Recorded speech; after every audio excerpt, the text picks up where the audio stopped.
Կրթության և գիտության նախարարի 2012 թվականի նոյեմբերի հրամանով այս տարի հրատարակվող բոլոր դասագրքերը փորձարկում պետք է անցնեին Հայաստանի Հանրապետության տարբեր մարզերի 90 դպրոցներում։ Փորձարկման համար բոլորին տրվել էր դասագրքի փորձարկվող տարբերակ, որի մեջ ուսուցիչն իրավունք ուներ նշումներ կատարել։ Սա այն տարբերակն էր, երբ ուսուցիչը մինչև 2013 թվականի ուսումնական տարվա սկիզբը պետք է ծանոթանար գրքի բովանդակությանը և ամեն մեկը իր մասով պետք է կատարեր այն բոլոր ուղումներն ու առաջարկները, որոնք նրանք պրակտիկ ուսուցման ժամանակ պետք է հայտնաբերած լինեին։ Անահիտ Բախշյանը խոսելով փորձարկման համակարգի մասին նշեց, որ ուսուցիչներին լայն հնարավորություն էր տրվել նախօրոք մասնակիցը դառնալու կրթական պրոցեսին։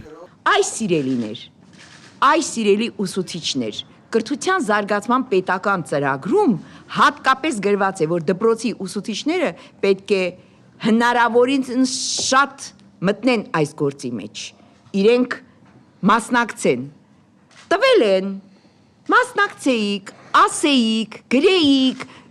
Մխիթար Սեբաստիացի կրթահամալիրի տնօրեն Աշոտ Բլեյանը խոսելով ուսումնական գործընթացում նորագույն տեխնոլոգիաների ներդրման մասին նշեց, որ սկսած 5 տարեկանից մինչև ավագ դպրոց բոլոր սովորողներն ու ուսուցիչները պետք է սկսեն սովորել ժամանակակից տեխնոլոգիաներով։ Դպրոցը պետք է սովորի կամաց մտնել միջազգային կրթական շուկա, բայց չմոռանա ազգայինը։ Սեպտեմբերի 1-ին առաջի դասան եկողները ըստ կառավարական ծրագրի, ես իրավունք չունեմ հղում չանելու կառավարական ծրագիրը, դպրոց գալուց կստանան այդ նետբուքերը, սա նշանակում է մենք որպես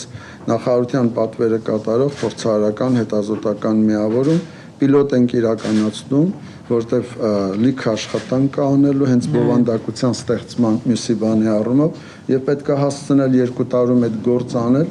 որպեսզի